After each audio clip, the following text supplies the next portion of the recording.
চরমোনাই পীর সাহেবকে পিনাকি ভট্টাচার্য কিন্তু অনেক প্রশংসা করলেন। বিশেষ করে বাংলাদেশে যখন একটা মানে ইসরায়েলির বিষয় একটা সামনে আসে, তখন দেখা যাচ্ছে যে ইসরায়েলি প্রোডাক্ট, ইহুদিদের প্রোডাক্ট বয়কট করার একটা ঘোষণা আসে। বাট বাংলাদেশে আমরা হচ্ছে হুজুগে মাতি, কিন্তু এই যে ইসরায়েলি পণ্যগুলোর বিকল্প একটা পণ্য, ভালো একটা পণ্য মার্কেটে আনা, এটা কিন্তু আমাদের দ্বারা সম্ভব হয় না বা আনে না।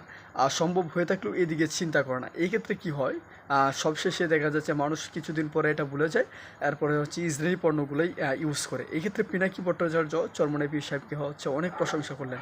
তিনি বলছেন যে চরমোনাই পীর সাহেবের হচ্ছে ফাইজান কোম্পানি, দেশীয় একটা কোম্পানি, বাংলাদেশে আসছে, বাংলাদেশে তারা হচ্ছে কাজ করতেছে, এবং সেই ফাইজান কোম্পানির হচ্ছে মানে অনেক ইতিবাচক দিক তুলে ধরলেন। এবং তিনি বলছেন যে এই ফাইজান কোম্পানিতে ফাইজান প্রোডাক্টগুলোতে অনেকগুলা প্রোডাক্ট অ্যাড করার জন্য বললেন, এবং হচ্ছে দেশীয় প্রোডাক্ট যেগুলো আছে সেগুলোর মধ্যে আরও মানসম্মত করার কথা বললেন। এবং কিছু প্রোডাক্টের নাম হচ্ছে ইসলামিক মাইন্ডেড, বা যেগুলো হচ্ছে ইসলামী এরকম একটা ভাবধারা। তিনি একটা প্রোডাক্টের নাম রাখতে বলছেন যে বাবরি, বাবরি তিনি বাবরি একটা প্রোডাক্টের নাম রাখতে বলছেন, যেখানে হচ্ছে বাবরি মসজিদকে মিন করা হবে।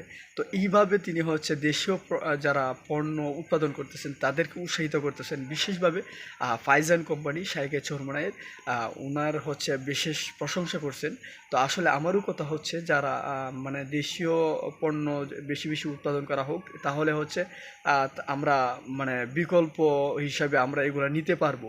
তাহলে ইসরায়েলি প্রোডাক্টগুলো আমাদের হচ্ছে মানে নিশ্চিহ্ন করে দেওয়া সম্ভব, এবং হচ্ছে আমরা একটা শক্তি অর্জন করা সম্ভব।